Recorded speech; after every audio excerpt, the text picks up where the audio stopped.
In the early years after the resurrection of Jesus, a group of teachers began following the Apostle Paul from city to city. They visited the young churches Paul had planted. They spoke well of Jesus. They affirmed the resurrection. They said all the right religious things. But they added one requirement. Gentile converts, they insisted, had to be circumcised and keep the Jewish law to be truly saved. It sounded like a small addition, small enough that many new believers accepted it. But Paul saw the danger immediately. He recognized that this small addition was not an addition at all. It was a replacement, a different gospel. And in response, Paul wrote his angriest letter. He called opponents dogs. He publicly rebuked Peter to his face. He wished the Judaizers would emasculate themselves. The fate of the gospel itself hung in the balance. This was the first great doctrinal war in church history. And Paul won it. In this 6th episode of our series on the uncomfortable teachings of the Bible, we are going to walk through Galatians, understand who the Judaizers were, see why Paul was so furious, and finish with what this ancient fight means for the modern church. Let us begin with the setting. Around AD 48 or 49, Paul had planted several churches in the region of Galatia in Asia Minor. These were mostly Gentile converts who had come to faith in Jesus through Paul's preaching. Paul had taught them the good news. Salvation is by grace through faith in Jesus Christ, not by works of the law. Then Paul moved on to plant more churches. Behind him came a group of Jewish Christian teachers who taught something different. They said the Galatian Gentiles needed to be circumcised, keep the Sabbath, follow the food laws, and observe the Jewish calendar in order to be fully saved. In effect, they said, Jesus plus law. Jesus plus religious performance. Jesus plus becoming Jewish. And the Galatians started to believe them. When Paul heard about this, he was furious. He wrote his letter to the Galatians. And the letter opens without the usual pleasantries. In every other Pauline letter, he starts with thanksgiving and encouragement, not in Galatians. Verse 6. I am astonished that you are so quickly deserting him who called you in the grace of Christ and are turning to a different gospel. Verse 8.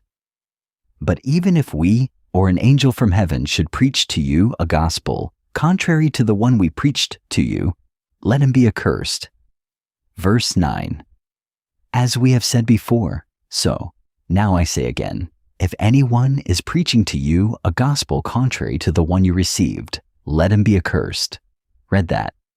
Paul says twice, let anyone preaching a different gospel be under God's curse, even an angel, even himself, even Peter.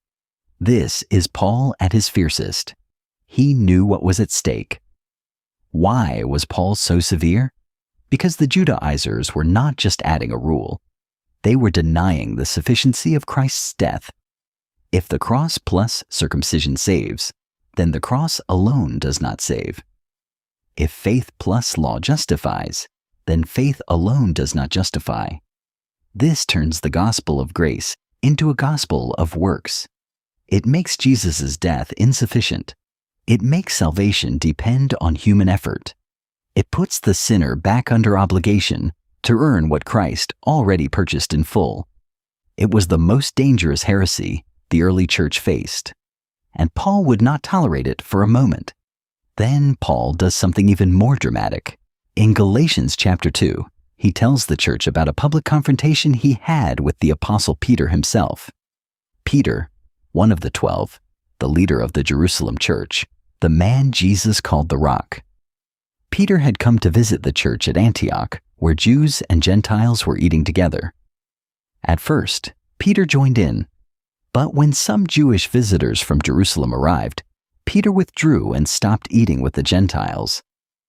His example led other Jewish believers, even Barnabas, to withdraw too. Paul saw this and confronted Peter in front of the whole church. Galatians 2, verse 11.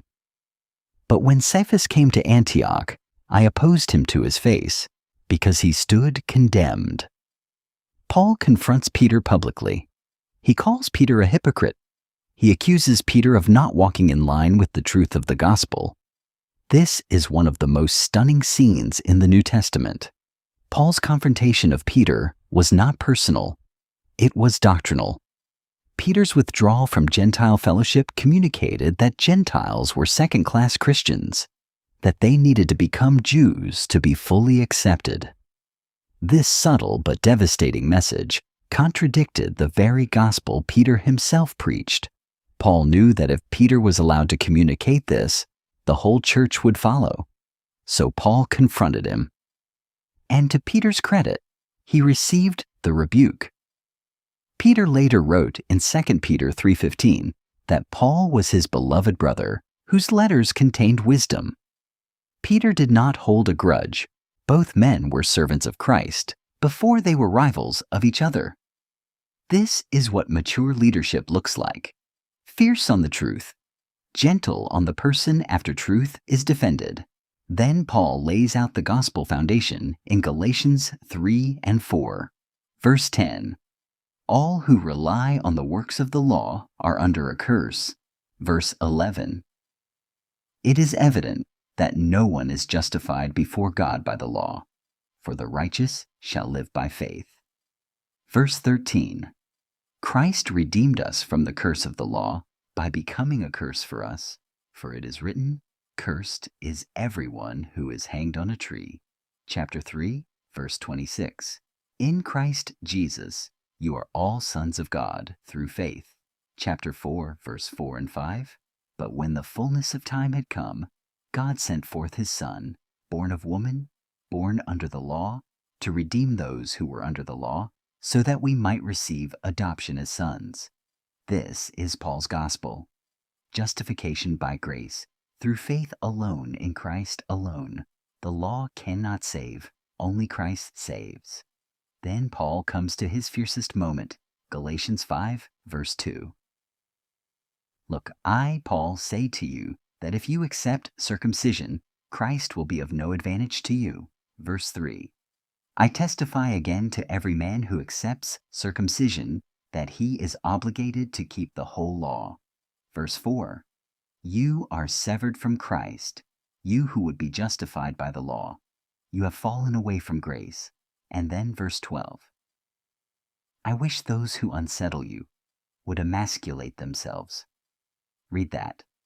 Paul, the writer of 1 Corinthians 13 about love, says he wishes the Judaizers would castrate themselves.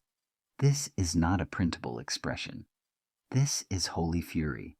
Paul is so angry at those destroying the gospel that he uses language a preacher would blush at, because he knew the eternal cost of the false gospel. Now let me pause and address modern application. The Judaizers are gone. Circumcision is not a first-century issue for most Christians, but the spirit of the Judaizers is very much alive. Any gospel that adds requirements to grace is a Judaizer gospel. Jesus plus specific rituals, Jesus plus a specific denomination, Jesus plus political conservatism, Jesus plus a specific worship style, Jesus plus certain lifestyle marks, Jesus plus keeping the Sabbath perfectly, Jesus plus tithing exactly 10%, Jesus plus never drinking alcohol, Jesus plus voting a certain way. Any Christianity that says Jesus plus X is required for salvation preaches a different gospel, and Paul's anathema still applies. Salvation is by grace through faith in Christ alone. Add nothing. Now let me be careful. Grace does not eliminate obedience. Paul is not saying you can be a Christian and live any way you want. Galatians 5, verses 19 through 23 describe the works of the flesh that keep people from the kingdom and the fruit of the Spirit that grows in genuine Christians. Real faith produces real transformation, but that transformation is the fruit of salvation, not the ground of it. You do not obey to earn salvation.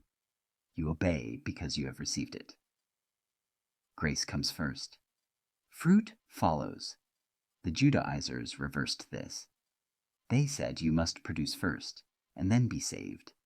Paul says you are saved by Christ, and then His Spirit produces fruit in you.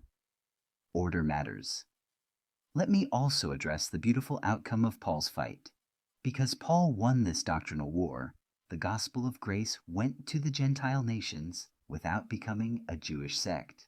Every Gentile Christian since owes Paul a debt.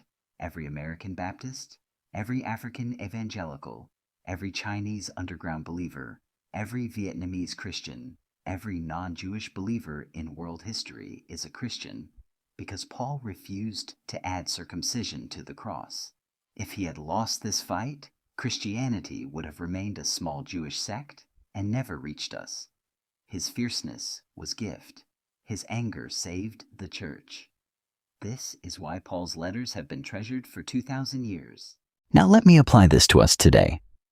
First, learn to identify Judaizer gospels. Any teaching that says you must add something to Christ's finished work to be saved is a false gospel. Any preacher who preaches Christ, plus a specific behavior, a specific membership, a specific ritual, a specific political stance as necessary for salvation, is preaching what Paul cursed. Anathema still applies. Second, learn to confront when necessary. Paul did not stay silent when Peter was wrong. Sometimes love for the truth requires confrontation, not personal attack, doctrinal correction, both in the church and in your relationships. If someone you love is being taught a false gospel, love them enough to say something. Third, hold gospel doctrine as first tier. On secondary matters, be gracious. On the gospel itself, be immovable. Not everything is worth fighting for, but some things are. Justification by grace through faith alone in Christ alone is worth fighting for. Fourth, live in the freedom of grace. Christ has done it all. You do not need to add. You do not need to earn. You do not need to prove, rest, trust, and then, from the overflow of that rest, obey freely. Let me also speak to those tempted by legalism. Some Christians drift toward the Judaizer error. They begin trusting Christ. Then they start feeling that they need to prove something. They add rules. They compare themselves to other Christians. They measure spiritual worth by external performance. If that is you, come back to Galatians. Christ has done everything. Your standing before God is His righteousness credited to you, not your performance. You can rest. You are already loved, already accepted, already secure. The Christian life is not a treadmill trying to earn. It is the free response of a saved heart. Galatians is the freedom letter. Live in the freedom Christ purchased for you. So let me leave you with 4 takeaways. First, the Judaizers were adding law to grace, requiring circumcision and Jewish observance for salvation. Paul saw this as denying the sufficiency of Christ's death and called it a different gospel. He said anathema twice. Second, Paul publicly rebuked Peter to his face over hypocrisy, and Peter received it. This models both fierce defense of the gospel and gracious brotherhood after the truth is defended. Third, salvation is by grace through faith in Christ alone, not Christ plus anything. Any addition is a false gospel. Modern equivalents are everywhere.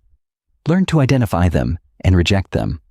Fourth, live in the freedom of grace. Christ has done everything. Rest in what He accomplished. From that rest, obey freely. In the next episode, we will look at Paul's confrontation of an entire pagan economy in Ephesus. Until then, guard the gospel. Christ alone. Grace alone. Faith alone.